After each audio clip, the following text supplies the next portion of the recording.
Liquor స్కామ్లో ఒక రకంగా చెప్పాలంటే బిగ్ బ్రేకింగ్స్ ఇవి. 2 పెద్ద బ్రేకింగ్స్ ఒకే రోజు వచ్చాయి కోర్టు దీంట్లో. ఒకటి, చెవిరెడ్డి భాస్కర్ రెడ్డికి సంబంధించి ఆయన కుటుంబానికి సంబంధించిన మొత్తం ఆస్తుల్ని అటాచ్మెంట్ చేయడానికి ప్రభుత్వం సిట్కి అనుమతి ఇచ్చింది. దాదాపు 63 కోట్ల రూపాయలని లిక్కర్ కమిషన్ల రూపంలో కానీ లేదా లంచాల రూపంలో కానీ వాటాల రూపంలో కానీ 63 కోట్ల రూపాయలు తీసుకున్నట్టుగా ఆ కుటుంబం, భాస్కర్ రెడ్డి గారు కానీ భాస్కర్ రెడ్డి గారి ఇద్దరు కుమారులు కానీ భార్య కానీ వాళ్ళ పేరు మీద తీసుకున్నట్టుగా సిట్ తేల్చింది. ఆ మేరకు ప్రభుత్వానికి కోరితే ప్రభుత్వం ఆ ఆస్తుల అటాచ్మెంట్కి అనుమతించింది.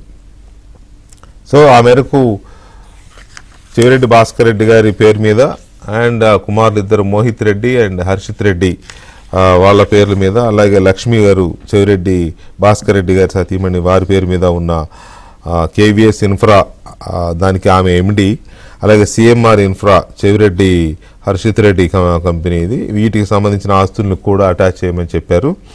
ఆల్రెడీ చెవిరెడ్డి భాస్కర్ రెడ్డి చెవిరెడ్డి మోహిత్ రెడ్డి ఆస్తుల అటాచ్మెంట్కి ఆదేశాలు కూడా ఆల్రెడీ వెళ్ళిపోయినాయి. సో మొత్తం మీద 63.72 అంటే సుమారుగా 64 కోట్ల రూపాయల ఆస్తుల్ని అటాచ్ చేయడానికి సిట్ రెడీ అయిపోయింది. ఇది ఒక డెవలప్మెంట్ ఇవాళ బ్రేకింగ్. రెండవది, చాలా కీలకమైన వ్యక్తులు లిక్కర్ స్కామ్లో మాజీ ఐఏఎస్ అధికారి ధనుంజయ రెడ్డి గారు అండ్ కృష్ణమోహన్ రెడ్డి గారు అండ్ బాలాజీ గోవిందప్ప, ఈ ముగ్గురికి అప్పుడు ఏసీబీ కోర్టు డిఫాల్ట్ బెయిల్ ఇచ్చింది కదా, దాని మీద సిఐడి హైకోర్టుకి వెళ్ళింది. వీళ్ళ డిఫాల్ట్ బెయిల్ చెల్లదు అని చెప్పి, ఆ డిఫాల్ట్ బెయిల్ చెల్లదు అనే దాని మీద ఆ పిటిషన్ని విచారణకు స్వీకరించిన హైకోర్టు ఇవాళ ఆదేశాలు జారీ చేసింది. ఏసీబీ కోర్టుకు ఆదేశాలు ఇచ్చింది. 26వ తేదీలోపు ఆ ముగ్గురు కోర్టు ముందు సరెండర్ అవ్వాలి. కోర్టు ముందు సరెండర్ అయిన తర్వాత కోర్టు అప్పుడు ఇప్పటి వరకు జరిగిన వాదనలు, ఆ బెయిల్ అవి కాకుండా వేరే బెయిల్ పిటిషన్లతో కలిపి విచారించాలి. ముందైతే ఆ ముగ్గురు 26వ తేదీలోపు సరెండర్ అయిపోవాలని చెప్పి ఇచ్చారు. సో ఇదొక బిగ్ బ్రేకింగ్. సో మొత్తం మీద లిక్కర్ స్కామ్ దర్యాప్తులో సిఐడి సిట్లు చాలా దూకుడుగా ఉన్నాయనడానికి, ఏ చిన్న అవకాశాన్ని కూడా వదలడం లేదనడానికి ఇవాళ బ్రేకింగ్స్. ఈ లిక్కర్ స్కామ్ విషయంలో అటు సిట్ ఇటు సిఐడి చాలా స్పీడ్గా ఉన్నట్టు దర్యాప్తు మనకి కనబడుతుంది. ఫస్ట్ చెవిరెడ్డి భాస్కర్ రెడ్డి కుటుంబం యొక్క ఆస్తులు, ఆయన కుమారులు భార్య 63 కోట్ల ఆస్తులు అటాచ్ చేయడం అనేది కీలకమైన డెవలప్మెంట్. ఇది దీన్ని ఆల్రెడీ ఇంతకుముందు కొంతమంది చేశారు, కొంత అటాచ్మెంట్ చేశారు. 30 కోట్లు 40 కోట్లు ఇప్పటికి అయినట్టున్నాయి, ఇది ఒక 60.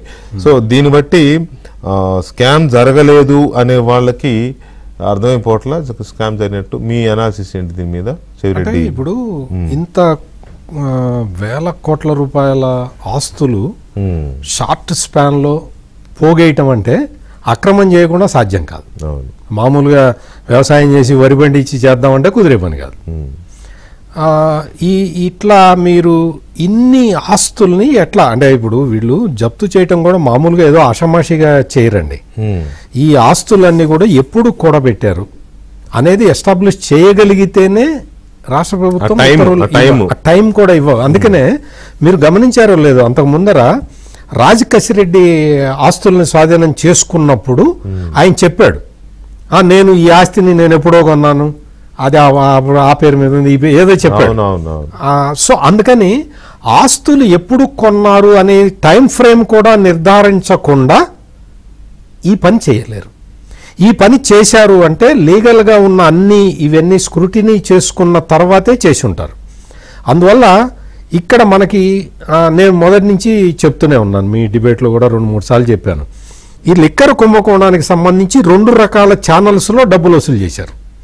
ఒకటి ఆర్డర్లు ఇవ్వటం ద్వారా ముడుపులు తీసుకోవటం, 2 క్యాష్ ట్రాన్సాక్షన్లు మాత్రమే ఉండాలి అని చెప్పిన డబ్బుల్ని తరలించటం, అందులో కొంత జీరో దందా చేయటం. అంటే ఈ 2 రకాల ఛానల్స్ నుంచి 2 రకాల డబ్బుల్ని సృష్టించారు. అంటే డబ్బులు మనకైతే ఒకటే ఉంటుంది కానీ వాళ్ళకి 2 రకాల డబ్బులు అవి. ఒకటి ఛానలైజ్ అయిపోయి 3,200 కోట్ల రూపాయలు దుబాయ్లో పెట్టుబడులకి వెళ్ళిపోయినాయి, తరలి వెళ్ళిపోయినాయి, ముడుపులకు సంబంధించినవి అని అదొకటి. నరసరావుపేట పార్లమెంటు సభ్యుడు లావు కృష్ణదేవరాయలు నిండు పార్లమెంటులోనే చెప్పారు ఆయన. ఆ తర్వాత హోమ్ మినిస్టర్ అమిత్ షా దాన్ని తీసుకొని టేకప్ చేసి ఆ తర్వాత మనం చూసాం ఇవన్నీ కూడా. ఎన్ఫోర్స్మెంట్ డైరెక్టరేట్ కూడా ఇందులో ఇన్వాల్వ్ అవ్వటం ఇవన్నీ కూడా చూసాం. ఇంకొక ఛానల్ ఈ ఛానల్ అన్నమాట. ఇది మెయిన్ కెనాల్, ఈ చెవిరెడ్డి భాస్కర్ రెడ్డి మెయిన్ కెనాల్ ఇది. ఆ తర్వాత దీని నుంచి సబ్ కెనాల్స్ చాలా డివైడ్ అయినాయి. ఒక ఛానల్లో మీకు మనం పేపర్ న్యూస్లో కూడా చూసాం కదా, వాళ్ళు ఎవరో ఒకళ్ళు ఇది అక్రమ డబ్బులు అటపెట్టెలు వస్తున్నాయి లీగల్గా అని చెప్పి వాళ్ళు ఒక చిన్న రెక్కీ చేసుకొని 2-3 డబ్బాలు కొట్టుకొని పోయారు. అవి పట్టుకున్నారండి. అంటే సిట్ ఎంత పక్కడబందీగా కేసుని ఇన్వెస్టిగేట్ చేస్తున్నది అంటే ఈ దొంగ సొమ్ముని దొంగిలించిన వాళ్ళ ఆస్తులు కూడా తీసుకున్నారు, పట్టుకున్నారు. ఇది చాలా అంటే ఇంకా నిజంగా మామూలుగా మనం చూస్తే అండి, అంటే కొంచెం నేను ఎగ్జాగరేషన్ చెప్తున్నాను మీరు అనుకున్నా కానీ ఒడిశా కేసు చూస్తేనైతే మనకు అదే అర్థమవుతుంది కదా. అంటే సిబిఐ కూడా ఈ సిట్ చేస్తున్న పనులు చూసి నేర్చుకోవాల్సిన పరిస్థితి అయితే ఉందండి. నేను అది నేను ఖచ్చితంగా నేను చెప్పగలుగుతా. ఎందుకంటే సిబిఐ కేసుల్లో చాలా వరకు ఈ పనులు చేయలేకపోతున్నారు. అందుకని ఇక్కడ చేయలేకపోవడమే కాదు, ఇంత స్పీడ్ కూడా చూపించలేకపోతున్నారు. అందుకని ఇక్కడ సిట్ మనకి ఈ ఆ మద్యం కేసులో సిట్ చేస్తున్న ఒక్కొక్క ఇన్వెస్టిగేషన్ దానికి వస్తున్న రిజల్ట్స్ చాలా అద్భుతంగా ఉంటూ ఉన్నాయి. వీటిని ఏంటి అంటే అందుకనే చాలా దీని మీద నేను సంతకం పెట్టలేదు, నాకేం సంబంధం లేదు, అసలు స్కాండలే జరగలేదు అని చెప్పాడు జగన్మోహన్ రెడ్డి. సజ్జల రామకృష్ణారెడ్డి అయితే ఇవన్నీ బేతాళ కథలు అని చెప్పాడు. అసలు ముందర వీళ్ళందరికీ ఎక్కడ కన్ఫ్యూజ్ చేస్తున్నారంటే ముందర పేపర్లలో ఎట్లా వస్తున్నది, పేపర్లలో వచ్చిన దాన్నే ఛార్జ్ షీట్లో ఎట్లా పెడుతున్నారు అని చెప్తున్నారు. అంటే మిగిలిన వాళ్ళు అంటే జగన్మోహన్ రెడ్డి లేకపోతే ఎవరన్నా వేరే వాళ్ళు ఆ క్వశ్చన్ అడిగారు అంటే నేను అర్థం చేసుకోగలుగుతా. కానీ జర్నలిస్ట్ గా పనిచేసిన సజ్జల రామకృష్ణారెడ్డి కూడా అదే క్వశ్చన్ అడుగుతున్నారు. జనాన్ని తప్పుదో పట్టించడానికి వాళ్ళు చేస్తున్న ఒక తెలివితేటలు. జర్నలిస్టులకి ఎట్లా సమాచారం వస్తుందో అంటే నాకన్నా కూడా చాలా సీనియర్ సజ్జల రామకృష్ణారెడ్డి. అందుకని బహుశా ఆయనకి తెలిసి ఉండాలి, తెలియనట్టు నటిస్తూ ఉండాలి. ఏం సార్ జర్నలిస్టులకు వచ్చే సమాచారం ఏముంటుంది? జర్నలిస్టులకు ఉండే రిలేషన్స్, ఆఫీసర్స్ తో ఉండే రకరకాల ఫ్రెండ్షిప్ వల్ల కొంత ఇస్తారు, లీక్ ఇస్తారు. ఏంటంట అదే కొంపలు మునిగిపోయింది ఏంటంట, మీరు చేయలేదా? మీరు చేసిన మీకు అంటే ముందర పేపర్లలో వచ్చిన దాన్ని చూసి ఛార్జ్ షీట్ ఫైల్ చేస్తున్నారట. చేస్తారు, పేపర్లో వచ్చిందని చూసి ఛార్జ్ షీట్ కామన్ సెన్స్ లేకపోవడం. అది ఛార్జ్ షీట్ వేసే ముందు ఏం వేయబోతున్నారు అనేది మీడియాకి లీక్ అవుతుంది. మీడియా తెలుసుకుంటుంది, ఇన్వెస్టిగేట్ చేస్తారు. అది వాళ్ళ క్రైమ్ రిపోర్టర్ల డ్యూటీ. దమ్మున్న మీడియా లేకపోతే కాస్త కొంచెం సెన్స్ ఉన్న మీడియా ఎప్పుడు వెంటాడుతుంది ఒక కేసు దర్యాప్తుని. రేపు ఛార్జ్ షీట్ వేస్తున్నారంటే ఈ డే అంతా ఆ కన్సర్న్ మీడియా హౌస్ ఉన్న క్రైమ్ రిపోర్టర్లు కానీ లేకపోతే ఆ నెట్వర్క్ కానీ ఆ పని మీద ఉంటారు. ఐపీఎస్ ఆఫీసర్స్నో లేకపోతే లీగల్ వాళ్ళనో ఏంటి ఏమైనా కొన్ని పాయింట్లు చెప్పండి సార్. మా డ్యూటీ అది. మొత్తం ఛార్జ్ షీట్ అంతా చెప్పపోయినా 2-3 మెయిన్ సేలియెంట్ ఫీచర్స్ అయితే చెప్తారు కదా. ఆ సేలియెంట్ ఫీచర్స్ మాకు మరుసటి రోజు బ్యానర్ అవుతాయి. దానికి ఏదో పేపర్లో వచ్చిందే పెట్టారు. ఇది ఎడిటర్గా ఎలా చేసావు నాయన నువ్వు, నాకు అర్థం కాదు. రైట్, ఎనీవే పట్టాభి గారు, ఈ చెవిరెడ్డి భాస్కర్ రెడ్డి కుటుంబం యొక్క ఆస్తుల్ని అటాచ్మెంట్ చేయడానికి ప్రభుత్వం సిట్కి అనుమతించడం అనేది ఈ లిక్కర్ స్కామ్ దర్యాప్తులో ఎటువంటి ముందడుగుకి అవకాశం ఇచ్చింది? వికే గారు, ఇది ఖచ్చితంగా ఒక కీలకమైనటువంటి పరిణామం. దాదాపు 63.72 కోట్ల రూపాయల విలువైనటువంటి ఆస్తులు చెవిరెడ్డి భాస్కర్ రెడ్డి భార్య పేరు మీద రిప్రజెంట్ చేస్తున్నటువంటి కంపెనీ పేరు మీద ఉన్నటువంటి ఆస్తులు, అదేవిధంగా చెవిరెడ్డి కుమారులు మోహిత్ రెడ్డి గాని లేదా హర్షిత్ రెడ్డి గాని వీరి పేర్లు సిఎంఆర్ ఇన్ఫ్రా అనే కంపెనీ పేరు మీద ఉన్నటువంటి ఆస్తులన్నీ కూడా జప్తు చేస్తా ఉన్నారు. ఇది ఎందుకని కీలకమైన పరిణామం అంటే వికే గారు, ఈ లిక్కర్ స్కామ్ కి సంబంధించినటువంటి క్యాష్ డెన్నులన్నిటికీ మేనేజర్ చెవిరెడ్డి భాస్కర్ రెడ్డి. ఈ లిక్కర్ స్కామ్ డబ్బు దాచిపెట్టే డెన్నులన్నింటికి ఇన్ఛార్జ్ ఈయన. ఎక్కడ ఏ డన్లో ఎంత సొమ్ము ఉంది, ఎక్కడ ఏ డెన్కి ఎంత సొమ్ము తరలించాలి. ఉదాహరణకి తాడేపల్లిలో ఉన్నటువంటి land mark apartments flat number 312 ఏదో ఉంది, అదొక డెన్, క్యాష్ డెన్. సో ఈ డెన్నులన్నింటినీ కూడా ఇతని ప్రధాన అనుచరుడైనటువంటి వెంకటేష్ నాయుడు, బాలాజీ నాయుడు ఇద్దరితో కలిసి ఇతని డెన్నులన్నీ కూడా ఆపరేట్ చేస్తూ ఉండేవాడు. ఇప్పుడు ఈ వెంకటేష్ నాయుడు అనే వ్యక్తి ఆ నోట్ల కట్టలు లెక్కిస్తున్నటువంటి వీడియో చాలా వైరల్ అయింది కదా. అవును, ఒక క్యాష్ డెన్ లో మొత్తం నోట్లన్నీ పేర్చి కట్టలు కట్టలు లెక్క పెడతా ఉన్నాడు. అతను ఎవరు? వెంకటేష్ నాయుడు ఎవరు? చెవిరెడ్డికి ప్రధాన అనుచరుడు. వాడి చేయబట్టుకునే కదా శ్రీలంక పారిపోవాలని చూశాడు బెంగళూరు ఎయిర్పోర్ట్ నుంచి. బెంగళూరు ఎయిర్పోర్ట్ లో చెవిరెడ్డిని వెంకటేష్ నాయుడు ఇద్దరిని కలిసే పట్టుకున్నారు కదా. కాబట్టి చెవిరెడ్డి భాస్కర్ రెడ్డి చేతుల మీదుగానే మొత్తం లిక్కర్ స్కామ్ సంబంధించినటువంటి నోట్ల కట్టలన్నీ కూడా వివిధ ప్రాంతాలకి తరలి వెళ్ళాయి. ఆ తరలించే సమయంలో ఏముంది, మామూలే కదా చిలకొట్టుడు. మనం కూడా అదే ఒక డబ్బా తిరుపతి దోలండ్రా, అక్కడ ఏదో ఆస్తి ఉందంట, అక్కడ ఏదో ల్యాండ్ ఉందంట, అదేదో దాని సంగతి ఏంటో చూడండి, ఇంకో బాక్స్ అడిగి తీసుకెళ్ళండి, ఒక బాక్స్ మేడం కప్ చెప్పండి, ఇంకొక ప్రాపర్టీ ఏదో కొనాలంట. ఇట్లా ఏముందో 10 బాక్సులు వెనకేసుకుంటున్నాడు, 10 రాళ్ళు వెనకేసుకున్నట్టు ఏదో అంటారు చూసారా, 10 రాళ్ళు వెనకేసుకుని 10 బాక్సులు వెనకేసుకున్నాడు. ఉండదు కదా అంత దొంగ సొమ్ము. అదే సత్యమూర్తి గారు, ఎవడు లెక్కే ఉంది, 10 బాక్సులు మిస్ అయినా పెద్ద లెక్కలేదు, అలా 10 బాక్సులు వెనకేసాడు, కొన్నాడు ఆస్తులు.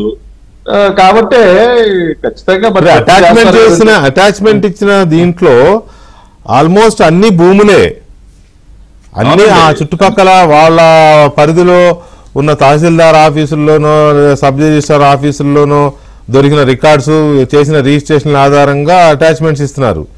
ఆ టైం ఫ్రేమ్ కూడా అదే టైం ఫ్రేమ్ లో ఎప్పుడైతే లిక్కర్ స్కామ్ వ్యవహారం అంతా ఈ క్యాష్ అంతా నడుస్తా ఉందో అప్పుడే కొన్నారు.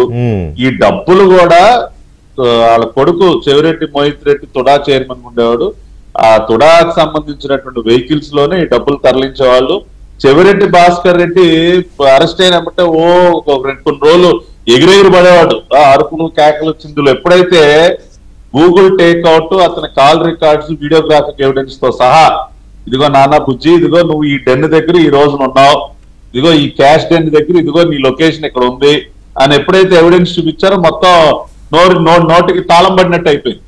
With evidence it is proven that Chevireddy has managed all these cash dense. కాబట్టి అన్ని క్యాష్ డెన్లు మేనేజ్ చేసినాడు. ఖచ్చితంగా 4 ఆస్తులు కొనే ఉంటాడు. వాళ్ళవన్నీ కూడా ఐడెంటిఫై చేశారు. అయితే ఇక్కడ మాట్లాడుకోవాలి ప్రతాప్ గారు, చెవిరెడ్డి భాస్కర్ రెడ్డి గారు కోర్టుకు వచ్చినప్పుడు, కోర్టు నుంచి వెళ్ళేటప్పుడు ఆ మీడియా వైపు చూస్తూ గట్టిగా అరుస్తాడు, నన్ను అనవసరంగా వీళ్ళు ఇరికించారు, నన్ను అన్యాయంగా ఇరికించారు, నాకు మద్యం తాగను, మద్యం ముట్టను, నేను మా అమ్మ చెప్పింది, మా నాన్న చెప్పాడు, మా ఇంట్లో ఎవరికి మద్యం వ్యాపారం లేదు అని చెప్తారు కదా. మరి సిట్టేమో ఆస్తులు చెప్తూ ఇదంతా వెళ్తున్నారు. ఈ రెండింటికి సింక్ అవ్వట్లేదండి. ఆయనేమో కొంచెం భక్తిపరుడే, భక్తి ఉన్నట్టే కనపడుతుంది చెవిరెడ్డి గారికి, బాగా డీప్ గానే పెట్టుకునే ఉంటాడు బొట్టు ఇప్పుడు. కాబట్టి ఆయన మద్యం అలవాటు ఉందని నేను కూడా అనుకోవట్లేదు. మరి ఏమో ఇప్పుడు మద్యం వ్యాపారం చేయటానికి మద్యం తాగే అలవాటే ఉండక్కర్లేదండి. వాళ్ళు చాలా మంది బార్లో యజమానులు, మద్యం అమ్మేవాడికి మద్యం తాగే అలవాటు ఉంటే లాభం గోబంలోకి వెళ్ళిపోతుందిగా, తాగుతూ కూర్చుంటాడు. నేను చాలా మంది నాకు తెలిసిన వాళ్ళు ఉన్నారు, లిక్కర్ అలవాటు లేని వాళ్ళు వైన్ షాప్ లో ఉన్నారు, బార్ ఉన్నారు. కాబట్టి అట్లా చెవిరెడ్డి తాగుతాడని నేనేం అనట్లా, కానీ మద్యం ద్వారా వచ్చేటటువంటి సొమ్ము రుచి మాత్రం బాగా చూశాడు, ఆ రుచి మాత్రం బాగా మరిగాడు. అందుకనే ఇక్కడ మన రాష్ట్రంలో ఆస్తులు వివిధ జిల్లాల్లో కొనడంతో పాటు ఎక్కడో టాంజానియాలో మైనులు కొనటానికి కూడా వెళ్ళిపోయాడు కదా సార్. వెంకటేష్ నాయుడిని వీళ్ళందరినీ వేసుకుని టాంజానియాలో ఐరన్ ఓర్ మైన్స్ పర్చేసి కూడా వెళ్ళిపోయాడు. కాబట్టి ఎంత సొమ్ములు ఈ చేతులు ఆడకపోతే ఆఫ్రికా దేశాల్లో మైన్లు కొనడానికి వెళ్ళిపోతాడు సార్, మైన్ షాపింగ్ కి. కాబట్టి ఖచ్చితంగా చెవిరెడ్డి ఒక 10 బాక్సులు వెనకేశాడు. ఇదిగో ఈ ఆస్తులన్నీ కూడబెట్టాడు విత్ ప్రాపర్ ఎవిడెన్సే. అవన్నీ ఇవాళ గ్యాదర్ చేసి మొత్తం అన్ని కూడా ఇవాళ వాటిని జప్తు చేస్తా ఉన్నారు. దీనిలో మనం ఏమి ఇదేదో ఫ్రేమ్ చేశారనో ఇంకొక రకంగానో ఏదో జరిగిందని అనుకోవటానికి లేదు. It is a fact that he had handle cash. ఇప్పుడు ఆ సొమ్ముతో ఎలక్షన్ లో ఓట్లు కూడా కొన్నాడు కదా సార్. ఇప్పుడు ఆ ఒంగోలు అవన్నీ కూడా వచ్చినాయి కదా, లిక్కర్ సొమ్ముతోనే ఎలక్షన్ లో ఓట్లు కొనటం, మొత్తం క్యాషియర్, ఈ మొత్తం దందాకి క్యాషియర్. రాజు కసరెడ్డి ఏమో కలెక్షన్ కింగ్, చెవిరెడ్డి ఏమో ఈ క్యాష్ మొత్తం కూడా హ్యాండిల్ చేసేటటువంటి క్యాషియర్. మిగతా కాగితం మీద లెక్కలన్నీ తాడేపల్లి ప్యాలెస్ లో చేతిగా చూసుకుంటే ఈయన డబ్బును ఎక్కడి నుంచి ఎక్కడ తీసుకెళ్లాలి, ఎవరికి ఎంత పంపాలి, ఇవన్నీ ఈయన చూసుకునేవాడు. రైట్. దీంతో పాటు సత్యమూర్తి గారు, ఒకటి ఆస్తుల అటాచ్మెంట్, అన్ని భూములే, కరెక్ట్గా ఈ టైం ఫ్రేమ్లో కొన్న భూములే, ఈ టైం ఫ్రేమ్లో కొన్న రిజిస్టర్ అయిన సబ్ రిజిస్ట్రార్ ఆఫీసులో అక్కడ చంద్రగిరి చుట్టుపక్కల ప్రాంతాల్లో అవే అటాచ్ చేస్తున్నారు. అవి ఒకటి. రెండవది వాళ్ళ ధనంజయ రెడ్డి, కృష్ణమోహన్ రెడ్డి, బాలాజీ గోవిందప్పలు వీళ్ళ బెయిల్ రద్దయింది, హైకోర్టు రద్దు చేసింది. వీళ్ళకి ఏసీబీ కోర్టు ఇచ్చిన బెయిల్ని 26 లోపు సరెండర్ కమ్మంది. సో ఈ పరిణామం, ఇవాళ జరిగిన ఈ బ్రేకింగ్, ఈ పరిణామం కూడా ఎలాంటి మలుపులు తీసుకెళ్లే అవకాశం ఉంది ఈ దర్యాప్తుని? ఇది వాళ్ళకు వచ్చింది డిఫాల్ట్ బెయిల్ అండి. అవును, అంటే మామూలుగా 90 రోజులు కేసు గ్రౌండ్స్ మీద ఇచ్చిన బెయిల్ కాదు, 90 రోజులకు ఆటోమేటిక్ గా వచ్చే డిఫాల్ట్ బెయిల్ అన్నమాట.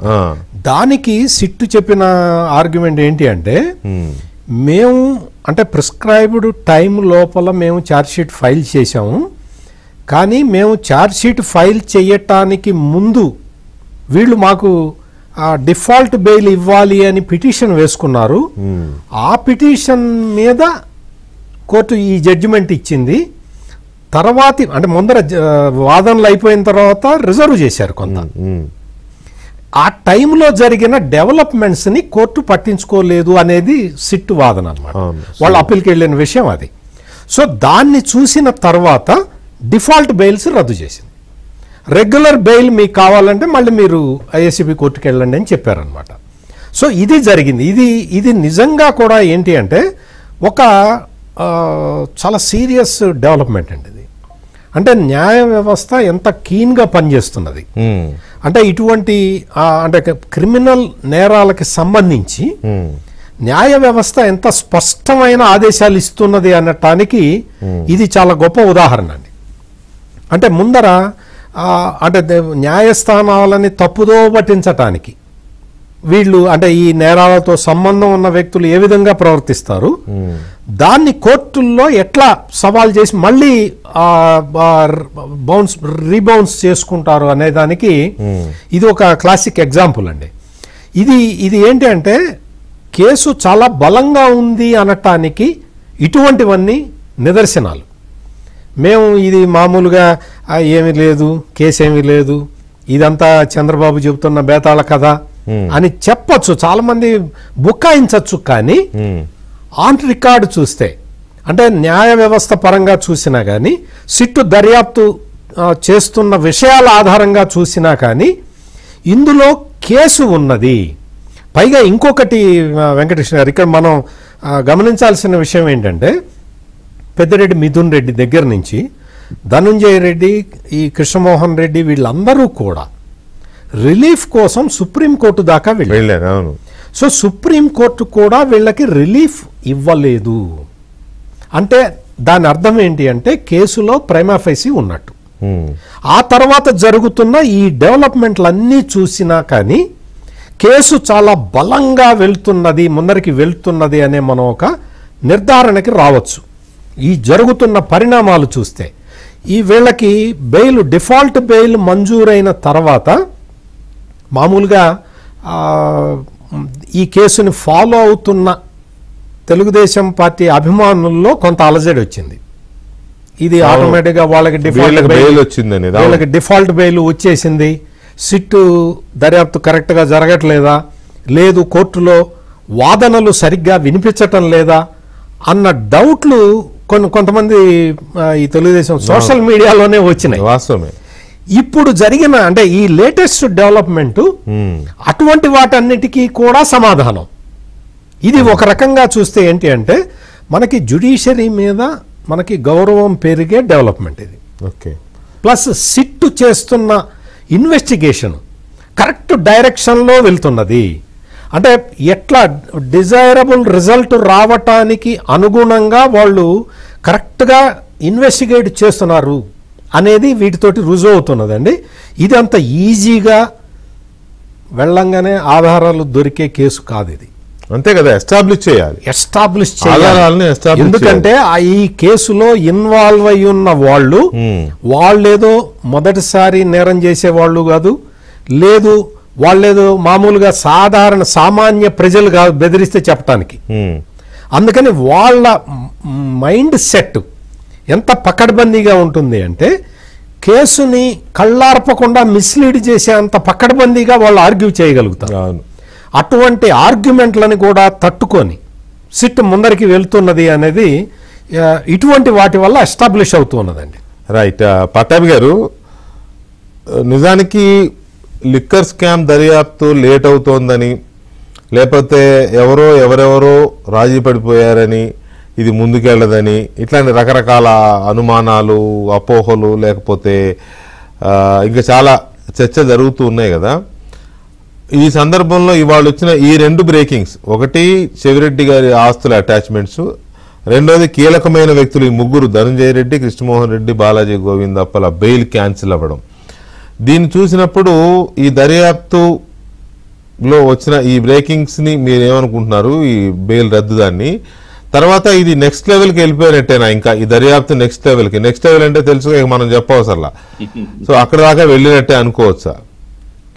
ఖచ్చితంగా అండి. ఇవాళ జరిగినటువంటి ఈ 2 పరిణామాల ద్వారా సిట్ సరైన రీతిలోనే, వారు సరైన దిశలోనే వారు పనిచేస్తా ఉన్నారు, చిత్తశుద్ధితో పనిచేస్తా ఉన్నారు అన్న విషయం మరొకసారి రుజువు అవుతా ఉంది. ఎందుకంటే ధనంజయ రెడ్డి, కృష్ణమోహన్ రెడ్డి, గోవిందప్ప, బాలాజీ బెయిల్ వచ్చిన రోజున చాలా మంది, ఇందాక సత్యమూర్తి గారు అన్నట్టు, మరి మా పార్టీ సింపథైజర్స్ కూడా చాలా మంది చాలా ప్రశ్నలు లేవనెత్తడం జరిగింది. కానీ వాళ్ళు చాలా స్పష్టంగా అవన్నీ కూడా కరెక్ట్ కాదు, సిట్ యొక్క చిత్తశుద్ధిని శంకించడం అనేది కరెక్ట్ కాదు అన్న విషయం చాలా క్లియర్ గా రుజువు అవుతా ఉంది. సెప్టెంబర్ 6వ తేదీ అనుకుంటా, ఇఫ్ ఐఎమ్ నాట్ రాంగ్, ఈ 3కి బెయిల్ వచ్చిన సందర్భంలో ఇమ్మీడియట్ గా ఈ డిఫాల్ట్ బెయిల్ ని ఛాలెంజ్ చేస్తూ సిట్ హైకోర్టుకి అప్పీల్కి వెళ్ళటం జరిగింది. ఆ రోజే చాలా స్పష్టంగా మేము సెప్టెంబర్ 1వ తేదీనే కంప్లైంట్స్ రిపోర్ట్ ఫైల్ చేసినప్పటికీ అది గౌరవ న్యాయస్థానం, మరి ఏ కోర్టు అయితే డిఫాల్ట్ బెయిల్ గ్రాంట్ చేసిందో వారు దాన్ని సరిగ్గా పరిగణలోకి తీసుకోలేదు. దాన్ని పరిగణలోకి తీసుకోకుండానే ఈ డిఫాల్ట్ బెయిల్ ఇవ్వటం అనేది కరెక్ట్ కాదు అని చెప్పి immediately next day itself అప్పీల్కి వెళ్లారు. మళ్ళీ గౌరవ హైకోర్టు దృష్టికి వాస్తవాలన్నీ కూడా తీసుకెళ్లారు. 2-3 వాయిదాలు అనేవి సహజంగా పడుతూ ఉంటే ఆర్గ్యుమెంట్స్, కౌంటర్ ఆర్గ్యుమెంట్స్ వినటానికి. సో ఆ రకంగా ఈ ఆర్గ్యుమెంట్స్ అన్ని విన్న తర్వాత ఈ రోజున గౌరవ న్యాయస్థానం డిఫాల్ట్ బెయిల్ ఇవ్వటం కరెక్ట్ కాదు, మీరు రెగ్యులర్ బెయిల్ మీరు అప్లై చేసుకుని ఆ ప్రకారం మీరు కోర్టును అప్రోచ్ అవ్వండి అని చెప్పి డిఫాల్ట్ బెయిల్ రద్దు చేసి 26వ తేదీ లోపల మీరు సరెండర్ కావాలని చెప్పి స్పష్టమైనటువంటి ఆదేశాలు ఇచ్చింది. కాబట్టి సిట్ సరైన రీతిలోనే పనిచేస్తుంది అనటానికి ఇది ఒక ప్రూఫ్ గానే మనం ఖచ్చితంగా భావించాలి వికే గారు. అదేవిధంగా చెవిరెడ్డి ఆస్తులు జప్తు కూడా చాలా కీలకమైనటువంటి పరిణామం, ఇందాక మనం డిస్కస్ చేసుకుంటున్నట్టు. కాబట్టి ఎక్కడా కూడా ఎవరి చిత్తశుద్ధిని, నిజాయితీని కూడా మనం శంకించడానికి వీలు లేదు. చిన్న టెక్నికల్ ఎర్రర్ వల్ల ఈ 3కి బెయిల్ వచ్చింది. అంతకు ముందు వాళ్ళు సుప్రీంకోర్టు వరకు వెళ్ళారు, మరి అప్పుడు కూడా ఇందాక సత్యమూర్తి గారు అన్నట్టు బెయిల్ ఏం రాలా. కానీ ఒక చిన్న టెక్నికల్ ఎర్రర్ వల్ల వాళ్ళకి ఈ డిఫాల్ట్ బెయిల్ రావటం, వాళ్ళ 3 కూడా బయటకు వెళ్ళడం జరిగింది. కాబట్టి ఇప్పుడు నెక్స్ట్ మళ్ళీ సరే, ఇప్పుడు రేపు ఎలాగో వాళ్ళు సరెండర్ కావాల్సిందే, మళ్ళీ సిట్ వీళ్ళు సరెండర్ అవుతారు, సిట్ వాళ్ళ పనాలు చేసుకుంటూ ముందుకు వెళ్తుంది. ఈ నెక్స్ట్ లెవెల్ కి ఖచ్చితంగా వెళుతుంది వీకే గారు, ఎందుకంటే వెళ్ళాలి. ఇవాళ జగన్మోహన్ రెడ్డి కోటరీ మొత్తం, ఆయన చుట్టూ ఉండే కోటరీ మొత్తం కూడా ఆధారాలతో సహా దొరికిపోయిన తర్వాత ఇంకా నెక్స్ట్ లెవెల్ కి వల్ల ఇంకే వెళ్ళక తప్పదు కదండి. ఇప్పుడు ఈ కోటరీ మొత్తం కూడా మరి ఆ తాడేపల్లి ప్యాలెస్, ఆ బిగ్ బాస్ నుంచి ఎటువంటి గ్రీన్ సిగ్నల్ లేకుండా వీళ్ళు ఏది కూడా చేసే పరిస్థితి లేదు కదా. ఆయన కనుసన్నల్లోనే ఇదంతా ఖచ్చితంగా జరిగింది. ఆయన చెప్పటం వల్లే వీళ్ళందరూ కూడా యాక్ట్ చేశారు. కాబట్టి వీళ్ళందరూ ఎప్పుడైతే విత్ ఎవిడెన్సెస్ దొరికిపోయారో, ఆస్తులు కూడా జప్తు చేసే స్థాయికి ఇవాళ ఈ ఇన్వెస్టిగేషన్ అంతా చేరుకుందో, ఇక ఖచ్చితంగా నెక్స్ట్ లెవెల్కి వెళ్తుంది. మరి ఇవ్వాల్సిన వాళ్ళకి ఆ బిగ్ బాస్ కూడా నోటీసులు ఇవ్వటం, ఆయన కూడా విచారణకు పిలవటం, ఇవన్నీ కూడా మనం చూస్తాం, ఎందుకంటే జవాబులు చెప్పాలి కదా.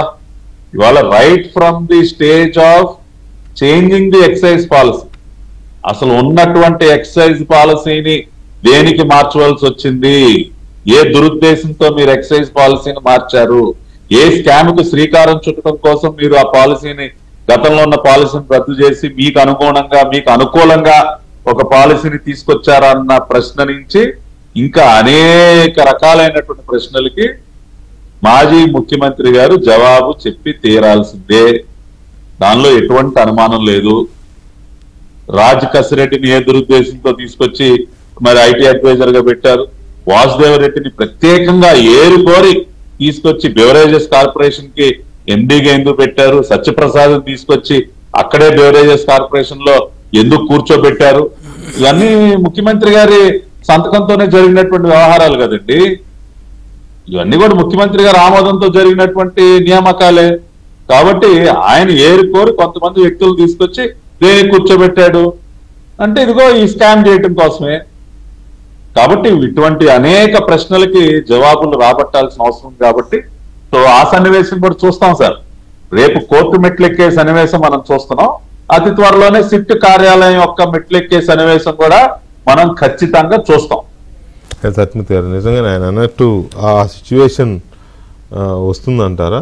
ఎందుకంటే ఇప్పుడే వస్తుంది, మా మిథున్ రెడ్డి కూడా కోర్టులో పిటిషన్ వేశారు పార్లమెంట్ సమావేశాలకు వెళ్ళడానికి అనుమతి ఇవ్వండి అని. అంటే ఎంత దౌర్భాగ్యం అండి, ఎంత నిజంగా ఒక ఎంపీ ప్యానల్ స్పీకర్గా ఉన్నాడు ఇంతకుముందు, అలాంటిది నేను పార్లమెంట్ సమావేశాలకు వెళ్ళడానికి అనుమతి ఇవ్వండి అని పిటిషన్ వేసుకునే దౌర్భాగ్యం అంటే ఏమనాలి దీన్ని? సో ఇలాంటి డెవలప్మెంట్స్ అన్ని జరుగుతున్నాయి కదా, ఇది డోర్ నాక్ చేసే అవకాశం ఉందా తాడేపల్లి డోర్? ఖచ్చితంగా ఉందండి. ఇది ఎస్కలేట్ అవుతూ ఉన్నది. ఇది అంత మామూలుగా ఆషామాషిగా తీసుకునే కేసు కాదు. అంటే ఆషామాషిగా మనం తీసుకోవట్లేదు, కానీ జగన్మోహన్ రెడ్డి ఆషామాషిగా తీసుకున్నట్టు నటించడానికి చాలా ప్రయత్నాలు చేస్తారు. ఆయన ఏర్పాట్లో ఆయన ఉన్నాడేమో, ఆయన ఏర్పాట్లో ఆయన ఏం చేయాలనే చాలా ఇందులో పకడ్బందీగా ఉండవచ్చు. కానీ ఫైనల్ గా ఆయన డోర్ నాక్ చేయటానికి మొత్తం ఒక బేస్ అయితే చాలా ఒక హార్డ్ ఫౌండేషన్ అయితే పడ్డదని నాకైతే అనిపిస్తున్నదండి. కేసు మొత్తం చూసిన తర్వాత మిథున్ రెడ్డికి సంబంధించి అంటే మీరు మిథున్ రెడ్డి ప్రస్తావన తీసుకొచ్చారు కాబట్టి మిథున్ రెడ్డికి బెయిల్ వచ్చినప్పుడు అండి అసలు ఆ రోజు వాళ్ళు రాసిన విధానం చూస్తే అంటే ఫైనల్ జడ్జిమెంట్ వచ్చేసినట్టుగా, అంటే అసలు ఇంకా ఈ కేసు ఏమీ లేదు అన్నట్టుగా మొత్తం ఇంకా చాలా ఆనందపడుతూ వాళ్ళు చాలా వార్తలు రాసుకున్నారు, సోషల్ మీడియాలో చాలా ప్రచారం చేసుకున్నారు. కూటమి ప్రభుత్వం ఘోరంగా విఫలమైపోయింది అని చెప్పి కూడా చాలా ప్రచారాలు చేశారు. మరి ఈ రోజున మరి వాళ్ళ రియాక్షన్ ఏంటో మరి మనకి తెలియదు, కానీ ఎవరు ఎన్ని రకాలుగా ప్రొవోక్ చేస్తున్నా కానీ స్థిరంగా వాళ్ళు ఏం చేయదలుచుకున్నారో అంటే కేసుని ఏ విధంగా అంటే సాక్ష్యాలు ఆధారాలు సేకరించుకుంటూ ముందరికి వెళ్ళాలి అనే ఒక ప్లాన్ ప్రకారం సిట్టు వెళ్ళటం వల్ల ఇవన్నీ సాధ్యమవుతూ ఉన్నాయి. ఒక కమిట్మెంట్ తోటి వెళ్ళటం వల్ల మిథున్ రెడ్డికి కూడా ఆ రోజున అదేదో పార్లమెంటరీ కమిటీలో అక్కడికి వెళ్లాల్సి వచ్చింది కాబట్టి ఆయనకి కొంత వెసులుబాటు, యుఎన్ఓకి వెళ్లాల్సి వచ్చింది కాబట్టి కొంత వెసులుబాటు వచ్చింది. ఇప్పుడు అంటే మిథున్ రెడ్డి అంటే ఆ తర్వాత జరిగిన పరిణామాల్లో కూడా అంటే మిథున్ రెడ్డి మీద ఈ ఫారెస్ట్ ల్యాండ్ ఎంక్రోచ్మెంట్ కేసులు కూడా ఇప్పుడు కొత్తగా ఫైల్ అయినాయండి. అంటే ఈ కేసు ఇప్పుడు జరుగుతున్న కేసు ఈ లిక్కర్ కేసు వరుసగా వన్ బై వన్ వాళ్ళ ఫ్యామిలీని చుట్టుకుంటున్నాయి. ఇది కోర్టులు కూడా ఈసారి ఏదన్నా డెసిషన్ తీసుకోవాల్సి వస్తే నేను అనుకోవటం అంటే కేసులు డిఫరెంట్గా ఉన్నా కానీ అంటే ఒక హ్యాబిచువల్ అఫెండర్స్ లాగా వీళ్ళు తయారయ్యారు అన్న భావన. వీటికి తోడు మొన్న పవన్ కళ్యాణ్ గారు వెళ్ళి ఆ ఎర్రచంద్రాన్ని కదిలిచ్చి వచ్చాడు, ఆ వాసన కూడా కొద్దిగా అంటింది అది కూడా అంటే వీళ్ళు అంటే ప్రజల భావన అండి, మొత్తం సొసైటీ మొత్తం అట్లా ఫీల్ అవుతుంది. ఏదో షకావత్ అన్నట్టు తయారైంది పరిస్థితి అక్కడ.